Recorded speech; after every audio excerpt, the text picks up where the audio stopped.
이 세상은 크게 네 가지의 법칙에 의하여 움직여지고 있습니다. 첫째는 자연의 법칙입니다.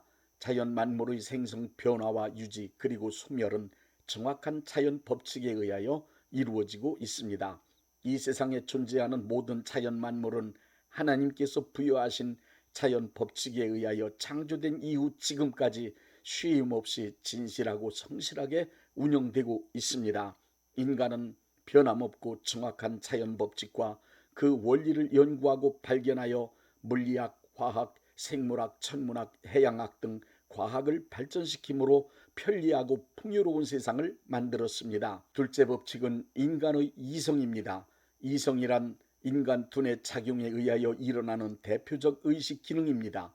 기억하고 판단하고 추리하고 계산하는 기능을 가지고 있는 인간의 이성은 인간의 삶을 귀하게 만들 수 있는 능력입니다. 인간 이성의 힘은 여러 사람이 함께하는 집단 지성을 통하여 상상할 수 없이 크고 놀라운 일도 해낼 수 있습니다. 인간의 이성은 국가나 사회단체 등의 조직과 구조를 만들고 그것이 질서를 유지하며 잘 운영될 수 있도록 법칙, 규칙, 제도, 관습 등을 마련하였습니다.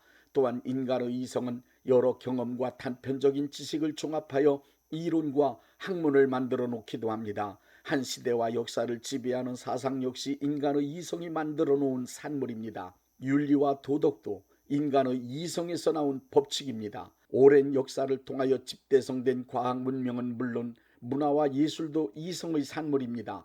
데카르트가 생각한다 고로 나는 존재한다라는 명제를 펼친 이후 생각할 수 있는 이성의 힘을 중요시하는 이성주의 사조가 인류의 역사와 사회를 지금까지 이끌어왔습니다. 우리는 현재를 감성이 지배하고 이끌어가는 포스트 모더니즘의 시대라고 합니다. 그러나 아무리 감성지상주의 세계가 왔다 해도 인간의 삶이나 사회는 수시로 변하는 감성만 가지고는 정상적으로 운영되고 유지하기란 불가능합니다. 인간의 역사가 끝나는 날까지 인간의 이성은 인간의 합리적이고 정상적인 삶을 위하여 아주 중요하며 늘 필요합니다. 셋째 법칙은 거짓입니다. 우리 인간들의 삶 모든 영역에서 거짓이 차지하고 있는 비중은 헤아릴 수 없을 만큼 너무 큽니다. 이미 거짓은 사회 구조를 움직여가는 하나의 큰 축으로 굳게 자리를 잡고 있습니다. 거짓의 가장 큰 수단인 거짓말은 거의 모든 인간의 일상적인 삶의 방법이 되었습니다. 예레미야 17장 9절에는 만물보다 거짓되고 심히 부패한 것은 인간의 마음이라고 말씀하셨고, 전도서 7장 29절에는 하나님은 인간을 정직하게 창조하셨으나 인간은 거짓된 깨를 냈다고 말씀하고 있습니다. 우리들의 삶의 현장을 한번 보십시오. 정치 집단, 국가기관, 경제 집단, 법조계, 교육계, 언론은 물론 종교 지도자들까지도 입만 열면 거짓말을 해대니 그야말로 살아가는 동안 거짓에 의한 피해를 보지 않을까 불안하기 이를 데 없습니다. 대부분의 인간은 거짓은 나쁜 것으로 알고 싫어하면서도 거짓을 삶의 방법으로 선택하여 삶의 현장 모든 곳에서 아무렇지도 않게 사용하고 있습니다. 그러나 거짓은 그것이 어떤 것이든 상관없이 100%다 마귀의 수법입니다. 네 번째 법칙은 진리인 하나님의 말씀입니다. 요한복음 17장 17절에 하나님의 말씀은 진리라고 했습니다. 요한복음 8장 31절부터 32절의 기록된 말씀을 보십시오. 예수께서 자기를 믿는 유대인들에게 이르시되 너희가 내 말에 거하면 참으로 내 제자가 되고 진리를 알지니 진리가 너희를 자유롭게 하리라. 이 세상에 많은 이론과 원리 법칙들이 있지만 그 많은 이론과 원리와 법칙 가운데 오직 하나님의 말씀만이 진리라고 우리는 믿습니다. 진리인 하나님의 말씀을 기록한 책을 성경이라고 합니다. 칼발트는 하나님의 말씀을 나타난 말씀은 예수님이시고 선포되는 말씀은 설교이며 기록된 말씀을 성경이라고 했습니다. 성경이 귀중한 이유는 인간의 의견이나 주장을 기록한 책이 아니고 하나님의 말씀을 성령의 감동으로 기록한 문서로서 그 글의 내용이 완전히 신뢰할 수 있는 진리의 책이기 때문입니다. 성경 말씀에는 하나님의 사람으로 온전하게 살 수 있고 선한 능력을 갖출 수 있는 방법이 있으며 하나님이 원하시는 사람으로 교육할 수 있는 방법이 있다고 디모데후서 3장 15절부터 17절에 기록되어 있습니다. 그러므로 하나님께서 기뻐하시는 온전한 사람으로 살기 원하는 사람, 하나님의 나라가 이 땅에 이루어지기를 원하는 사람은 반드시 하나님의 말씀인 성경을 읽고 그 말씀을 믿고 그 말씀대로 살아야 합니다. 헬라어에는 하나님의 말씀을 표기하는 로고스와 레마 두 단어가 있습니다. 로고스는 객관적 진리를 의미합니다. 성경에 기록된 말씀을 읽을 때 그 말씀이 객관적으로 이해되며 참으로 좋은 말씀이구나, 이치에 맞는 하나님의 말씀이라고 생각되고 믿어질 때 읽은 말씀을 로고스라 할 수 있습니다. 레마란 쓰여있는 문자를 이해하는 것으로 끝나지 않고 하나님께서 나에게 주시는 메시지라고 확실하게 믿어지는 말씀입니다.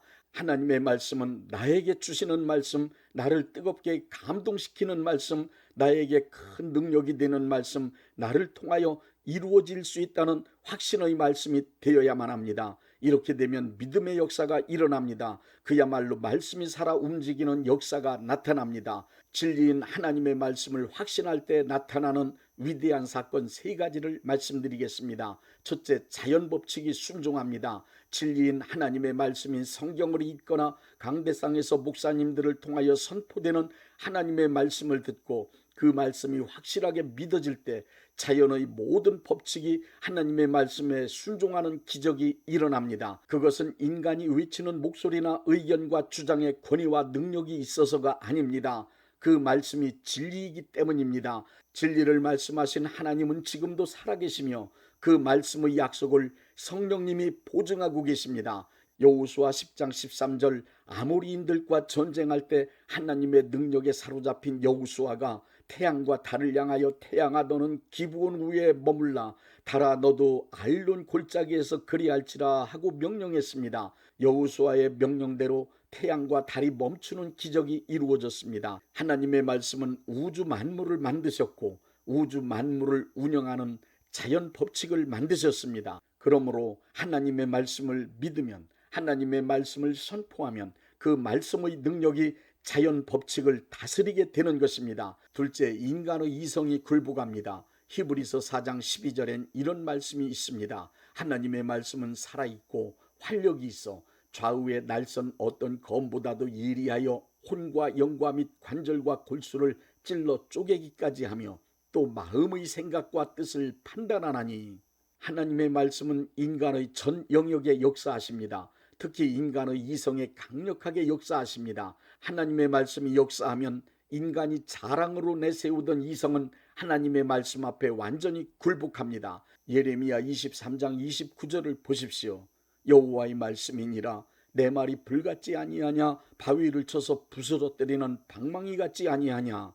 하나님의 말씀이 임하면 굳게 믿고 의지하던 이론, 논리를 내세운 학문적 체계, 그리고 고정관념이 순간에 무너집니다. 생명 걸었던 고집도 무너집니다.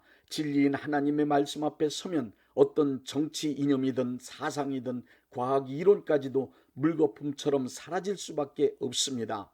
하나님의 말씀은 자연 법칙과 인간의 이성을 만드시고 다스리는 진리이기 때문입니다. 보리떡 5개와 물고기 2마리는 어린아이의 한 끼 식사 분량이라는 것은 모든 인간의 상식입니다. 그러나 예수님께서 축사하시고 제자들이 군중들에게 나누어 주었을 때 장정만 5,000명을 먹이고 12광절이 남는 기적도 일어났습니다. 진리인 하나님의 말씀을 믿으면 자연 법칙 안에서 인간의 이성적 판단과 경험, 통계, 계산, 지식을 얼마든지 초월할 수 있습니다. 의학적으로 죽을 수밖에 없는 난치병, 불치병에 걸려서도 그 병에서 고침받고 건강하게 장수하는 기적도 일어날 수 있습니다. 그런가 하면 장수해야 할 사람이 젊은 나이에 복음을 위하여 순교할 수도 있습니다. 그뿐만 아니라 명석한 천재도, 최고의 지성을 자랑하던 사람도 진심으로 겸손한 사람이 될 수 있습니다.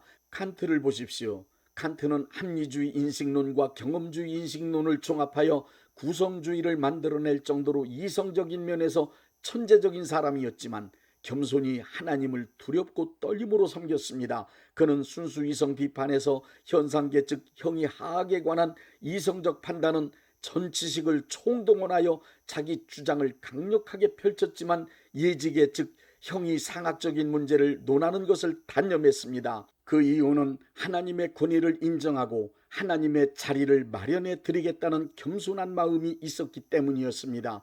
그는 인간의 이성이 아무리 뛰어나도 하나님 앞에서는 무릎 꿇고 엎드릴 줄 아는 겸손함이 더 중요하다는 사실을 알았습니다.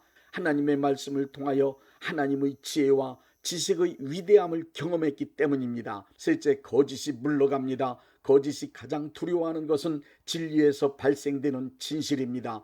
거짓은 진리가 나타나면 반드시 물러가게 되어 있습니다. 어두움이 빛에 의하여 물러가듯 진리인 하나님의 말씀이 들려오면 거짓은 물러갑니다. 마태복음 4장의 기록을 보십시오. 40일 금식하신 예수님께 마귀가 찾아와 거짓말로 3번씩이나 유혹을 했을 때 예수님은 마귀를 완벽하게 다 물리치셨습니다. 예수님께서 마귀를 물리치실 때 기록되었으되라고 하시며 기록된 성경 말씀으로 마귀의 거짓을 물리치셨습니다. 성경은 하나님의 말씀인 진리를 기록한 문서였기 때문입니다. 우리는 매일 매 순간 마귀의 거짓된 유혹과 맞서야 합니다. 그럼에도 불구하고 담대하게 살아가면서 마귀의 거짓을 물리칠 수 있는 것은 진리인 하나님의 말씀을 기록한 성경을 읽을 수 있기 때문입니다.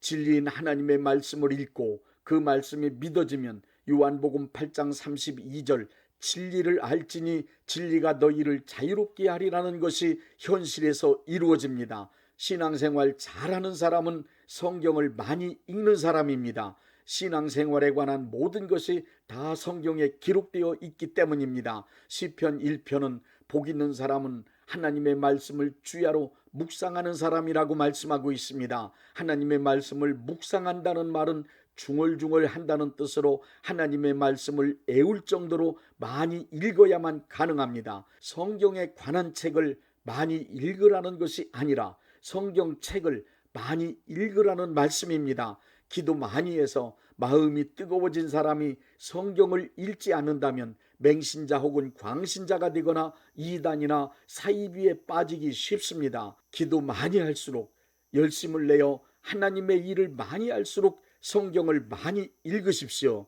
성경을 읽고 또 읽으십시오. 마음이 뜨거워질 때까지 성경을 읽으십시오. 요한의 슬레처럼 한 책의 사람, 성경의 사람이 되십시오.